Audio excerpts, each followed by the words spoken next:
ధ్యాన విషయాలు ఎంత చదువుకున్న వారికైనా మొట్టమొదటిసారి అర్థం కావడం కొంచెం కష్టంగా ఉంటుంది. ఎందుకంటే ఈ విషయాలు ఎప్పుడూ మీకు జీవితంలో ఎదురుపడలేదు కాబట్టి ఏదైనా తెలియని విషయం లేదా తెలియని మనిషి అంటే పరిచయమే లేనిది ఎలా తెలిసినదిగా మారుతుంది, దానికి ఏం చేయాలి, ఈ విషయం ఈ వీడియోలో తెలుసుకుందాం. అసోసియేషన్ లీడ్స్ టు ఫ్రెండ్షిప్ అంటారు. అంటే ఒక వ్యక్తితో కానీ విషయంతో కానీ కొంత దూరం కలిసి ప్రయాణిస్తే స్నేహం ఏర్పడుతుంది. అలాగే ఈ వీడియోలన్నిటితో రోజు కొంత సమయం వెచ్చించి కొంతకాలం కలిసి ప్రయాణం చేయండి చాలు. ఇక రెండవ దశలో ఫ్రెండ్షిప్ లీడ్స్ టు ఇంటిమసీ, అంటే స్నేహం కొనసాగుతూ ఉంటే స్నేహబంధం గట్టిపడుతుంది.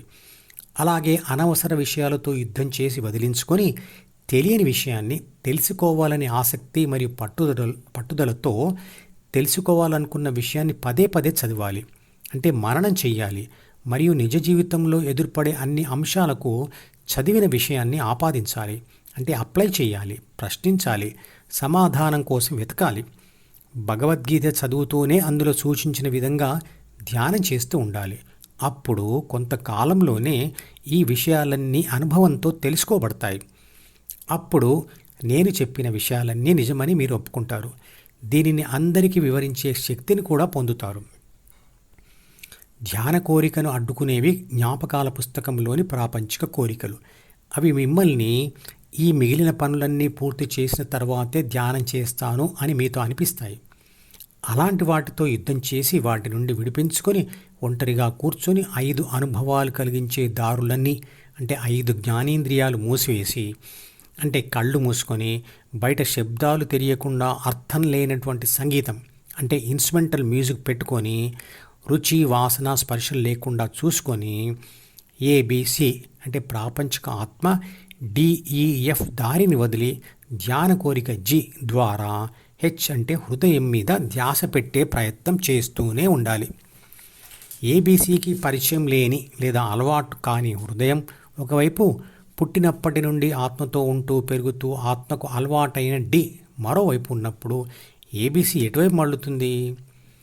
హృదయం మీద ఏబిసి ధ్యాస పెట్టే ప్రయత్నం చేసినప్పుడు ఏబిసి ధ్యాస అలవాటు పడిన డి, అంటే జ్ఞాపకాల పుస్తకం మీద మళ్ళుతుంది.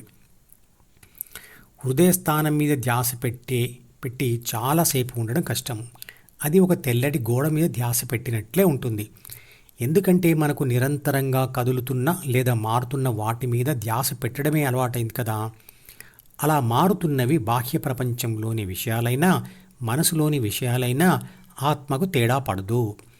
మారుతూ ఉంటే చాలు, చాలా తేలికగా సమయం గడిచిపోతుంది. ఉదాహరణకు ట్రైన్లో లేదా బస్సులో వెళ్తున్నప్పుడు కదులుతున్న ప్రకృతి దృశ్యాలు లేదా సినిమా హాల్లోని సినిమా దృశ్యాలు, మారుతున్న పాటలు మాటలు, మ్యూజిక్, తింటున్న వస్తువు యొక్క మారుతున్న రుచి వాసన స్పర్శల మీద ధ్యాస పెట్టి అనుభవించడం, వాటి తాలూకు సమాచారం మనసులో రాయడం, అవసరం లేని ఆలోచనలు చేయడం మనకు బాగా అలవాటైన విషయం. డీను చదువుతున్నప్పుడు కూడా అందులోని గత అనుభవాల జ్ఞాపకాలు మారుతూ ఉంటాయి కదా.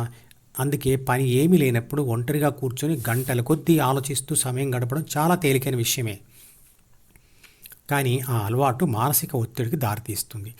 అందువల్ల ప్రాపంచిక ఆత్మధ్యాస డిఈఎఫ్ దారిని వదిలి హృదయంపై వచ్చినప్పుడు దాని ధ్యాస తప్పనిసరిగా డిఈఎఫ్ మీదికే మళ్ళుతుంది. మళ్ళీ ఏబిసి ధ్యాసను డిఈఎఫ్ నుండి లాగడమే భగవద్గీతలో చెప్పిన యుద్ధం. అలా లాగిన ధ్యాసను హృదయం మీద పెట్టడమే యజ్ఞం. 3 గంటలు కదలకుండా కూర్చుని మారుతున్న దృశ్యాలు మాటలు అర్థాలు మ్యూజిక్ ఉన్న సినిమాలు చూడగలం. కానీ స్థిరంగా ఉన్న గోడను లేదా దేవుడి విగ్రహాన్ని తీక్షణంగా చూస్తూ 5 నిమిషాలు కూడా ఉండలేం. కృష్ణుడు చెప్పిన అభ్యాస సాధన ఇక్కడే అవసరం, అంటే ధ్యాన సాధన చేయడం అవసరం. మధుపదం యూట్యూబ్ ఛానల్లోని ప్రతి వీడియోకి ఒక నెంబర్ ఇవ్వబడింది. 1వ నంబర్ వీడియో నుండి మొదలుపెట్టి వరుసగా చివరి వీడియో వరకు చూస్తేనే ఆత్మశాస్త్రం సంపూర్ణంగా అర్థమవుతుంది. ఈ వీడియో డిస్క్రిప్షన్లో ఉంచిన మధుపదం ప్లేలిస్ట్ లింక్ ద్వారా అన్ని వీడియోలు వరుసగా చూడవచ్చు.